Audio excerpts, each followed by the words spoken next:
The morning shift at Research Station Omega began like any other in the Outer Rim territories. Commander Vexstar of the Draconian Imperial Guard adjusted his tactical harness, the synthetic scales of his battle armor gleaming under the artificial lighting of the station's main corridor. Standing nearly 8 feet tall with muscles that could crush steel beams and reflexes honed through centuries of combat evolution, he represented the pinnacle of military might in the known galaxy. His squad of 12 elite warriors flanked him, each one a veteran of countless interstellar conflicts, their bodies augmented with the finest cybernetic enhancements credits could buy. They had come to Kepler 442b on what intelligence reports suggested would be a routine extraction mission.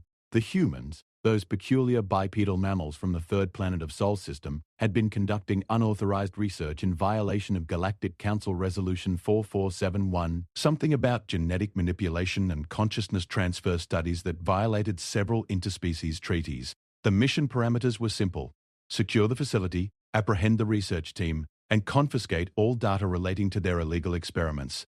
What the intelligence reports failed to mention, what no amount of tactical preparation could have anticipated, was her. Elena Vasquez appeared to be nothing more than what human military records would classify as a standard research technician. Her personnel file, hastily transmitted from Earth Central Command, painted the picture of an unremarkable individual.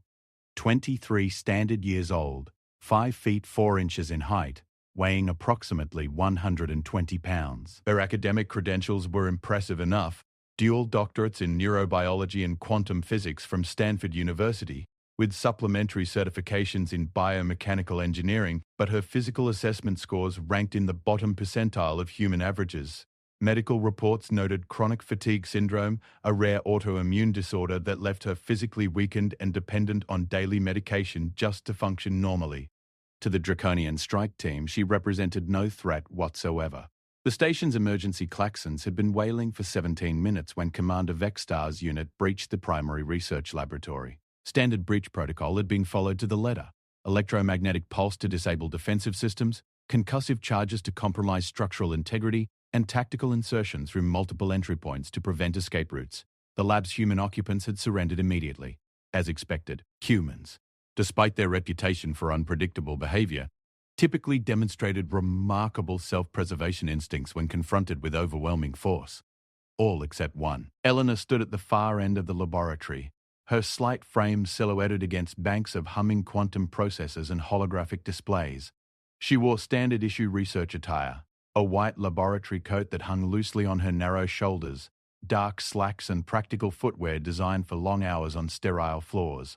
Her long black hair was pulled back in a simple ponytail, and behind wire-rimmed glasses, her dark eyes held an expression that Commander Vexstar would later struggle to categorize in his official report.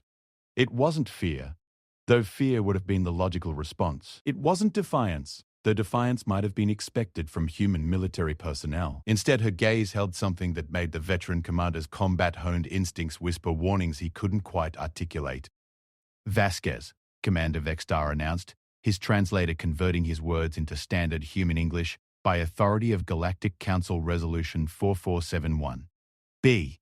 You are under arrest for conducting unauthorized research on sapient consciousness manipulation. Surrender immediately and you will not be harmed." Elena's response came not in words, but in a slight tilting of her head, as if she were listening to something only she could hear. Her left hand moved to touch a small device clipped to her collar, something that looked remarkably similar to the medical monitoring equipment her file indicated she required for her condition. "I'm sorry," she said, her voice carrying clearly across the laboratory despite its soft tone, "but I can't let you take this research. Too many people will die if it falls into the wrong hands." What happened next would be analyzed, debated, and ultimately classified by 3 separate galactic intelligence agencies over the following months. The official reports would struggle to explain how a chronically ill human female, weighing barely a tenth of what any individual Draconian soldier weighed, managed to neutralize an entire elite strike team in less than 90 seconds. The unofficial reports, circulated in encrypted channels among the galaxy's most classified military circles, would paint a very different picture of what humanity was truly capable of when pushed beyond conventional limits. The first indication that something had gone catastrophically wrong with their tactical assessment came when Elena moved. Human locomotion, according to standard xenobiology texts, operates within predictable parameters. The species' bipedal design, while affording certain advantages in tool manipulation and environmental adaptation, imposes significant limitations on speed, agility, and combat effectiveness. Maximum sustainable velocity for a trained human athlete peaks around 30 kilometers per hour, with reaction times measured in tenths of seconds and strength output constrained by biological muscle fiber density. Elena moved like physics had become a polite suggestion rather than an immutable law. She covered the 12 meters between her position and the nearest draconian soldier, in what combat sensor recordings would later calculate as 0.17 seconds. Her approach vector defied conventional understanding of human biomechanics.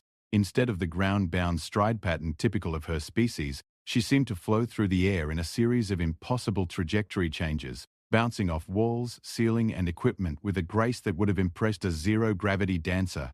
Sergeant Thakmore, the first draconian to fall within her attack radius, had been enhanced with neural acceleration implants that boosted his reaction time to superhuman levels. His cybernetic nervous system could process incoming threats and formulate responses in microsecond intervals, making him effectively untouchable in conventional combat scenarios. His service record included successful engagements against Centaurian speed demons and Rigel system cyber wraiths, enemies whose own enhanced capabilities had made them legendary among galactic military forces. He never even began to raise his weapon. Elena's attack pattern bore no resemblance to any documented human martial arts discipline, where human combat training emphasized leverage, timing, and technique to overcome superior strength. Her assault was something altogether more fundamental. She struck with surgical precision at specific nerve clusters, pressure points, and joint articulations that seemed to bypass armor and cybernetic enhancement entirely. Each impact carried far more kinetic energy than her physical frame should have been capable of generating, as if she had found ways to redirect and amplify forces beyond conventional understanding. Sergeant Thakmore collapsed in a tangled heap of twitching limbs and sparking cybernetics, his 8-foot frame reduced to helpless spasms as his enhanced nervous system fought against neural feedback loops it couldn't process or counter. The remaining 11 soldiers of the strike team had perhaps 3 seconds to process what they had witnessed before Elena was among them. What followed was not a battle in any conventional sense. Battles implied conflict between opposing forces of relatively comparable capability. This was something closer to a natural disaster, swift, inexorable, and utterly beyond the ability of its victims to meaningfully resist. Elena moved through the draconian formation like a hurricane through a field of wheat, each movement precise and economical, each strike calculated to achieve maximum effectiveness with minimum wasted effort. Corporal Zektul, whose battle armor had withstood direct hits from plasma cannons and molecular disintegration fields, watched in stunned disbelief as Elena's bare fist punched through his chest plate as if it were constructed of tissue paper. The impact sent him careening across the laboratory to impact against a reinforced wall with enough force to leave a crater in the metallic surface. Private Vendar, enhanced with reflexes fast enough to dodge hypersonic projectiles, found himself caught in what appeared to be a paradoxical temporal distortion. Elena seemed to be simultaneously in front of him, behind him, and to both sides, striking from angles that violated three-dimensional space. His weapons discharged uselessly into empty air while pressure point attacks systematically shut down his motor functions. Lieutenant Morgax, a veteran of the Vegan War whose tactical computer could calculate optimal battle strategies in real time, discovered that his combat algorithms had no response protocols for an opponent who moved in patterns that defied physical law. His enhanced strength, sufficient to lift ground vehicles, proved useless against an enemy who was never where his sensors indicated she should be. One by one, the elite soldiers fell. Some were rendered unconscious by nerve strikes that bypassed their armor and enhancement systems. Others found their cybernetic components overloaded by electromagnetic pulses that seemed to emanate from Elena's touch. A few managed to discharge their weapons, only to discover that their target had somehow predicted their firing solutions and moved to safety before they had even completed the trigger pull. Commander Vextar, protected by the most advanced combat systems available to the Draconian military, lasted longest of all. His battle armor incorporated predictive threat assessment, automated defensive countermeasures, and enough firepower to level city blocks. His tactical computer ran through thousands of combat scenarios per second, calculating optimal responses to Elena's unconventional attack patterns. None of it made any difference. Elena approached him with the same calm deliberation she had shown throughout the engagement. Her laboratory coat was somehow still pristine white, unmarked by the violence that had just unfolded. Behind her glasses, her eyes held that same unreadable expression that had puzzled the commander at the beginning of the encounter. "Your armor is impressive," she said conversationally, as if they were discussing the weather rather than standing amid the wreckage of his entire unit. Trilithium composite plating, reactive camouflage systems, integrated weapon platforms. Very sophisticated. Commander Vextar's response was to activate every weapon system at his disposal simultaneously. Plasma bolts, particle beams, micro-missiles and electromagnetic pulse charges filled the air around Elena's position with enough destructive energy to vaporize an armored vehicle. When the energy discharges cleared, she was standing exactly where she had been, completely unharmed.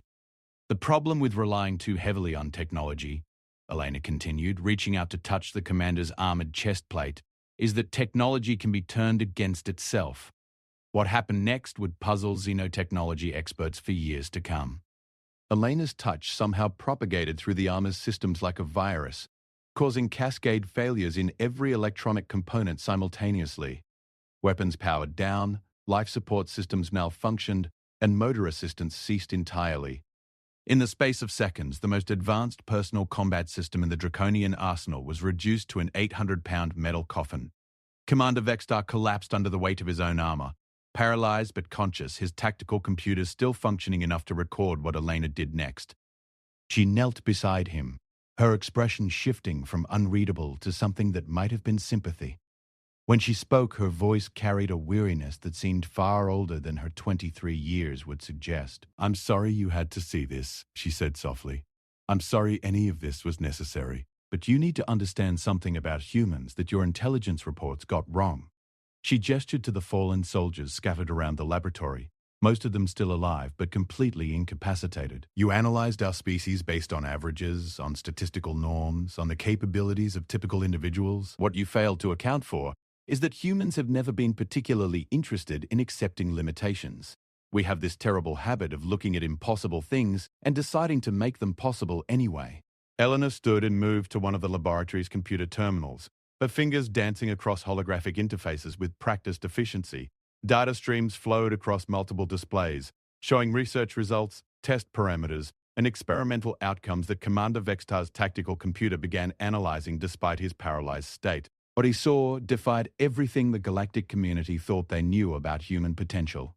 The research station had not been conducting illegal consciousness experiments, at least not in the way the Galactic Council had assumed. Instead, the team had been working on something far more profound and infinitely more dangerous: the complete elimination of human physical and cognitive limitations through selective manipulation of consciousness itself. Elena, according to the data scrolling past Commander Vextar's optical feeds, had been the first successful test subject. The process had not enhanced her existing capabilities in the way that cybernetic augmentation or genetic modification typically worked. Instead, it had systematically removed the psychological and neurological barriers that prevented humans from accessing their full potential.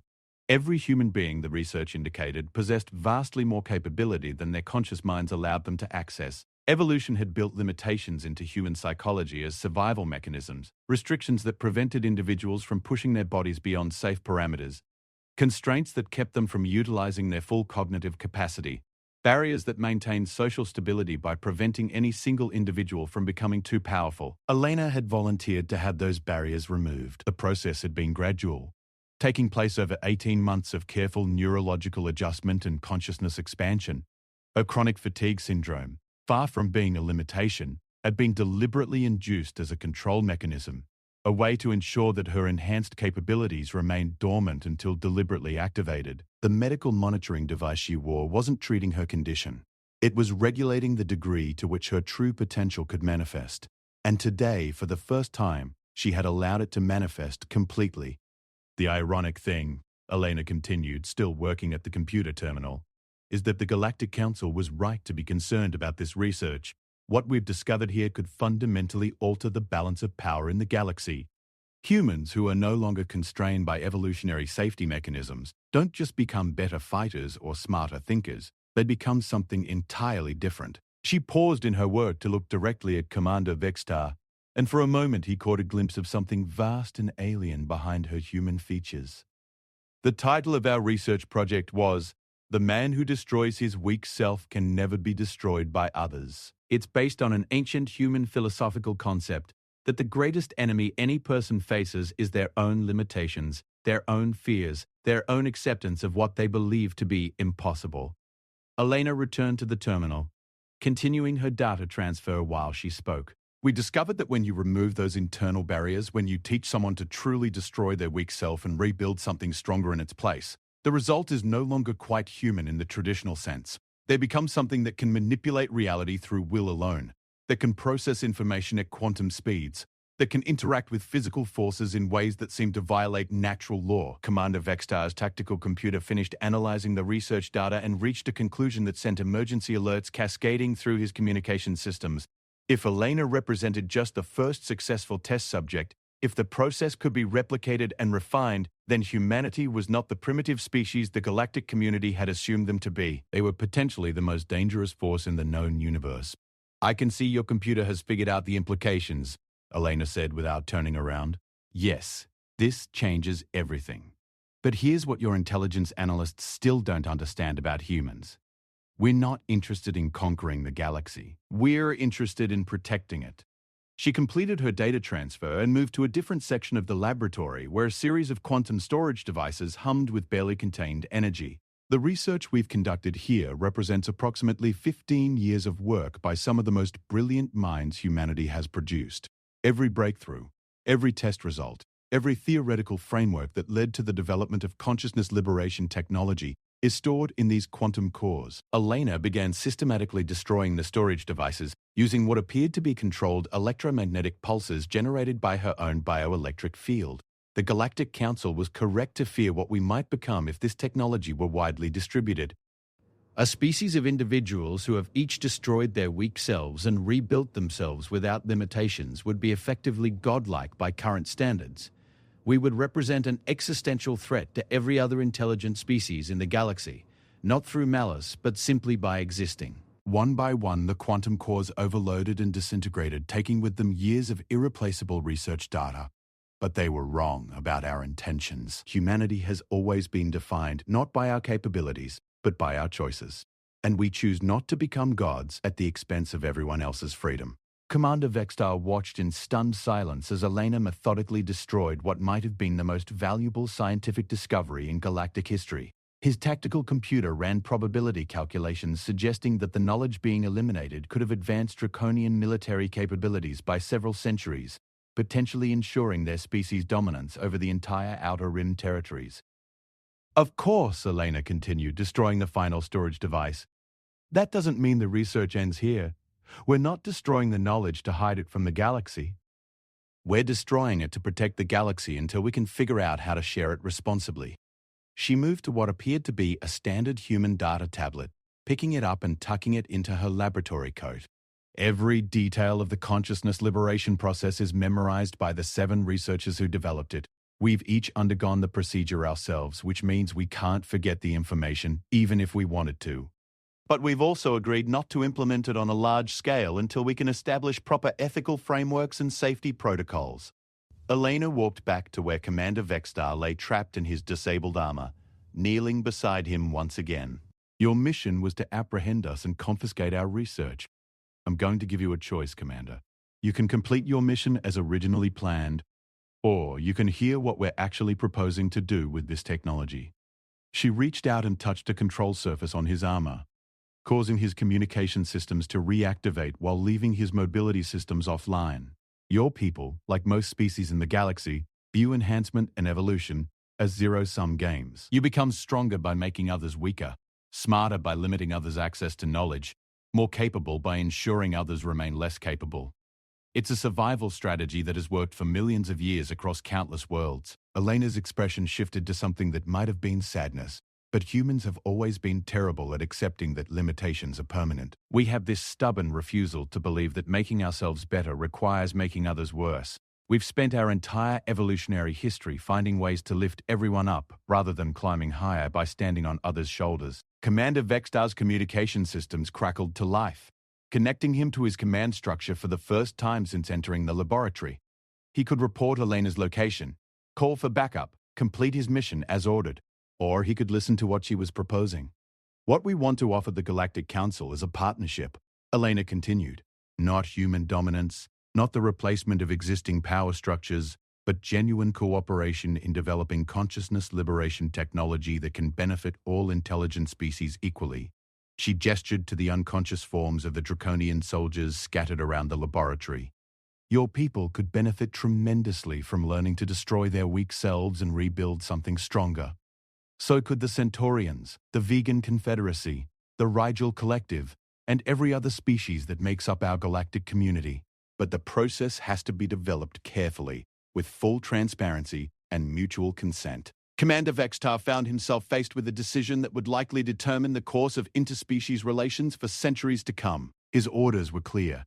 Apprehend the human researchers and confiscate their work. His duty to the Draconian Empire demanded that he prioritize his own species' interests above all others, but his tactical computer was providing him with analysis that suggested Elena's proposal might represent something unprecedented in galactic history. A technologically superior species voluntarily offering to share their advantages rather than exploiting them for dominance. If I report what I've seen here, he finally managed to say through his communication system, the Draconian High Command will classify it as the greatest security threat our species has ever faced. They'll mobilize the entire Imperial fleet to prevent humans from developing this technology further. Elena nodded, unsurprised by his assessment. And they would be absolutely correct to do so, based on how every other technologically advanced species has behaved throughout galactic history. But they would also be making a critical error in judgment about what humans actually want. She stood and moved to another computer terminal, calling up star charts and population data for dozens of worlds. Look at our expansion pattern over the last 2 centuries, Commander. Every world we've colonized, every system we've explored, every first contact situation we've encountered. What do you see? Commander Vextar's computer analyzed the data Elena was displaying, looking for patterns in human expansion and colonization efforts. You've established colonies on worlds that other species considered uninhabitable, he observed. Planets with hostile environments, extreme weather patterns, limited resources. You've consistently chosen the most difficult territories rather than competing for prime real estate. Exactly. And in every first contact situation, you've offered technology transfers, cultural exchanges, and mutual defense agreements before establishing trade relationships. Even when you possessed superior capabilities, you've consistently prioritized cooperation over dominance. Elena smiled for the first time since the encounter began. Humans have a saying, the man who destroys his weak self can never be destroyed by others. It means that once you stop being afraid of your own limitations, you stop needing to limit others to feel secure. We've spent our entire history learning that the best way to ensure our own survival and prosperity is to make sure everyone around us survives and prospers as well. Commander Vextar's communication system continued to wait for his report to Imperial Command. His squad remained unconscious but alive, their vital signs stable despite the devastating effectiveness of Elena's assault. The research facility's data had been destroyed, but the knowledge that had created it remained intact in the minds of 7 human researchers who had voluntarily undergone consciousness liberation procedures. What exactly are you proposing? He asked finally. Elena moved to a final computer terminal, one that appeared to be connected to faster-than-light communication arrays capable of reaching anywhere in the galaxy. We proposed the establishment of a joint research initiative overseen by the Galactic Council, with representatives from every major species contributing to the development of consciousness liberation technology, complete transparency, shared benefits, and mutual oversight to ensure that no single species gains unfair advantage. Her fingers moved across holographic controls, establishing secure communication links to governmental systems throughout known space. We'll share everything we've learned, submit to any inspection or oversight protocols the Council wants to establish, and work together to develop ethical frameworks for consciousness enhancement that benefit everyone equally. In exchange, we ask for protection while we conduct this research and guarantees that the technology won't be weaponized or used to establish dominance hierarchies. The proposal she was outlining represented a fundamental shift in how interspecies relationships had operated for millennia. Never before had a technologically superior species voluntarily offered to share strategic advantages with potential competitors. And if the Galactic Council refuses, if they decide that human consciousness liberation technology represents too great a threat to allow its continued development, Elena's expression grew serious. And for a moment, Commander Vexstar glimpsed again that vast alien intelligence behind her human features. Then we'll respect their decision and abandon the research entirely. We'll submit to whatever monitoring or containment protocols they establish, and we'll accept whatever limitations they place on human expansion and development. The offer was so unprecedented that Commander Vexstar's tactical computer struggled to analyze it properly. No species in galactic history had ever voluntarily accepted technological limitations imposed by others, especially not limitations that would permanently constrain their development potential. But you must understand, Elena continued, that choice goes both ways. If the galactic community chooses to suppress human consciousness liberation technology, then they also choose to forego the benefits that technology could provide to their own species. They choose to remain constrained by evolutionary limitations that don't have to be permanent. Commander Vexstar realized that Elena was offering the galaxy a choice between two fundamentally different futures. In one future, humans continued developing consciousness liberation technology in partnership with other species, sharing the benefits and working together to ensure it was used responsibly. In the other future, the technology was suppressed entirely, leaving all species constrained by the limitations that had defined them for millions of years. Neither future involved human dominance of the galaxy, despite their apparent technological superiority. Your squad will recover completely within the next few hours, Elena said, checking readings on a medical scanner she produced from her laboratory coat. No permanent damage, no lasting effects beyond some wounded pride. I've transmitted detailed medical reports to your ship's healthcare systems to ensure they receive appropriate treatment. She paused in her scanning to look directly at Commander Vexstar again. I'm sorry they had to be hurt, Commander. I genuinely regret that violence was necessary at all, but I needed to demonstrate that human consciousness liberation technology represents a real capability, not theoretical research or propaganda claims. Your people needed to understand that we could pose a genuine threat if we chose to do so. Commander Vexstar's communication system suddenly came alive with incoming messages from Draconian Command, inquiring about his unit's status and demanding situation reports. Similar communication bursts were reaching Elena's terminal from dozens of other species' governmental and military organizations.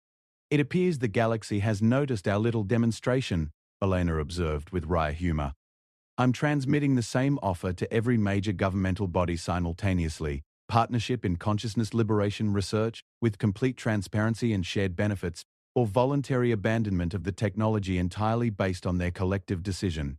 She moved toward the laboratory's exit, pausing at the doorway to look back at Commander Vexstar and his unconscious soldiers. Your report will help determine which future we collectively choose, Commander. I hope you'll consider not just what's best for the Draconian Empire, but what's best for the galaxy as a whole. Elena Vasquez walked out of the laboratory, leaving behind 12 of the galaxy's most elite soldiers, scattered scientific equipment, and the remnants of research that could have fundamentally altered the balance of power in the known universe. Her footsteps echoed in the corridor for a few moments before fading into silence. Commander Vexstar lay in his disabled armor, listening to increasingly frantic communications from his superiors, and contemplated the most important decision he would ever be called upon to make. His report would influence how the Draconian Empire responded to humanity's unprecedented offer. That response, combined with similar decisions from dozens of other species, would determine whether the galaxy moved toward a new era of cooperation or retreated into traditional patterns of competition and conflict. Hours later, when his squad finally regained consciousness and emergency teams arrived to extract them from the research facility, Commander Vexstar submitted a report that surprised his superiors, confused his military analysts, and ultimately contributed to one of the most significant diplomatic initiatives in galactic history. His recommendation was simple: accept the human proposal. The months that followed would see the establishment of the Consciousness Liberation Research Consortium, a joint scientific initiative involving every major species in the galaxy. Humans would share their breakthrough discoveries freely, submitting to unprecedented levels of international oversight and cooperation. Other species would contribute their own unique perspectives and capabilities to the research, creating synergies that none could have achieved alone. Elena Vasquez would become the consortium's first director of ethical development, working to ensure that consciousness liberation technology remained focused on expanding possibilities rather than creating new forms of dominance.